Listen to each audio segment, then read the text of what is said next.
Hello and welcome back to chapter 5, lecture number 41. So what we will do is we're going to add a texture on this tree. We'll do that a little bit different than the previous one because it's quite hard to project a texture on this mesh because it's not really, you want to have a nice cylindrical projection, but this mesh is not really good for mapping. So first I will show you what we have. If we go to UV editing and we select the bog texture, there you go, and you press U, and same as we did before, we do the smart UV project and we scale this, turn off proportional editing, and we scale this a bit more, and we zoom in, and we select a bog, and we zoom in and go for the material preview.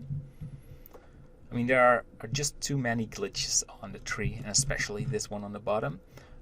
You don't want that. The tree, the first tree we created was okay, but this tree doesn't allow you to use this way of projection. So we will do some fine-tuning.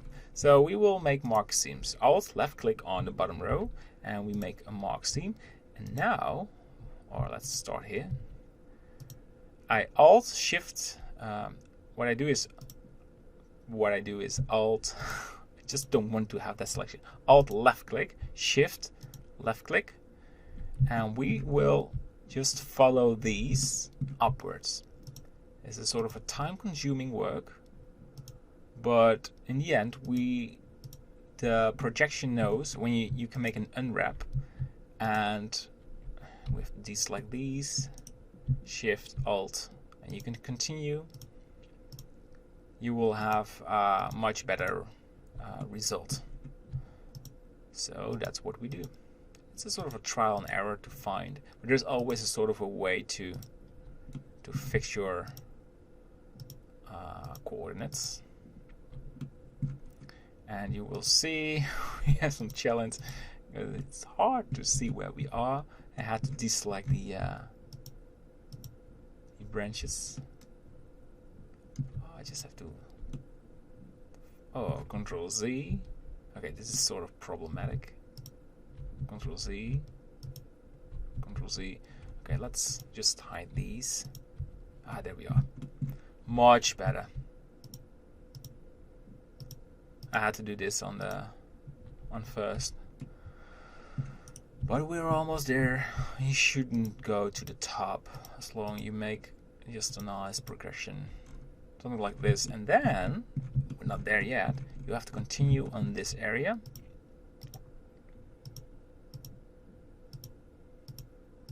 This is a very important part for the tree because the trunk is something what is visible on your render, and without spending a lot of time on it, it will look disappointing. Yeah, exactly, it's disappointing. So we can continue. Look at that, we make steps, great steps. That one, and that one. Yeah,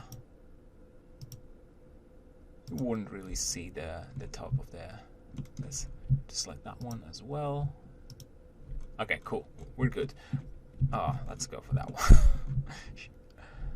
I just want to do it right. Alright, good. Control A, mark seam. And now, Control L, U, unwrap. You will have this unwrap. And scale it, go to the material preview. And you will see one cutting line, but overall this looks very good to me. I'll scale it, make it a bit smaller so you can see the details on the tree. Yeah. Alright, what you see here is the transition of the texture. It's very hard to avoid, but yeah. It's not bad. All right. So you won't really see these areas. So you can do the same if you go to the version 3, that one. You can simply hide these and make the projection for this. So I will pause the video so we can do a version from this one as well. All right, so this is another version of the tree trunk. It looks good to me as well. So what I like to do is enabling these trees, and it needs to have a bog texture as well. And that's the same for version 2. Where is version 2? Oh, there it is. We need to put this into the right. Let's first add a bog and shift left click on it and move to collection, nature, trees, birch tree 2. All right, so we have 1. We have to wait for it. There you go. And we have 2 and 3. All right, so in the next lecture we will add the twigs, and we can call this final. Then we have 3 beautiful trees. All right, see you in the next lecture. Bye-bye.